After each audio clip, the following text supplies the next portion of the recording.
तो आपके और हमारे जीवन में सुख की हम कामना करते हैं, उसके बाद भी हमारे जीवन में सुख तो आता ही आता है, पर सुख के बाद दुख भी आ जाता है। तो आप ये देखिए कि आप कामना तो सुख की करते हैं, फिर आपके जीवन में दुख क्यों आ जाता है। तो यहाँ पर अगर आप ये चाहते हैं कि आपका सुख हो, तो आपको क्या करना पड़ेगा, क्योंकि यहाँ भगवान ने सबको कर्म की स्वतंत्रता दी है। आपको और हमको कर्म की स्वतंत्रता सबको मिली है। और आपने सुना होगा साधु संतों से कि जो सुख दुख हमारे हिस्से में आता है, वो हमारे कर्मों के अनुसार ही आता है। तो आप ये देखेंगे कि आप कर्म तो करते हैं सुख के लिए, फिर दुख क्यों आ जाता है।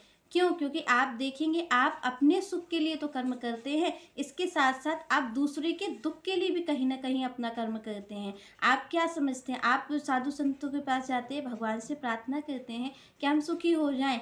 इस जगह आप सुखी हो जाए, इस जगह अगर आप भगवान से प्रार्थना करेंगे कि सबका मंगल हो जाए, सब सुखी रहें, तो आप भी सुखी रहेंगे। क्यों? क्योंकि तो आपका दुख दूर कैसे हो सकता है? आपका दुख दूर तब होगा जब आप कर्म अच्छा करेंगे। जब आप ये सोचिए कि आप किसी को दुख देते हैं, तो आपको कभी भी सुख की प्राप्ति नहीं हो सकती। आप किसी को दुख दे के आ रहे हैं, किसी को पीड़ा दे के आ रहे हैं, फिर आप किसी भी साधु संत के पास जाते हैं या फिर आप भगवान के पास जाते हैं और सुख की कामना करते हैं, तो भी आपको सुख नहीं मिलेगा।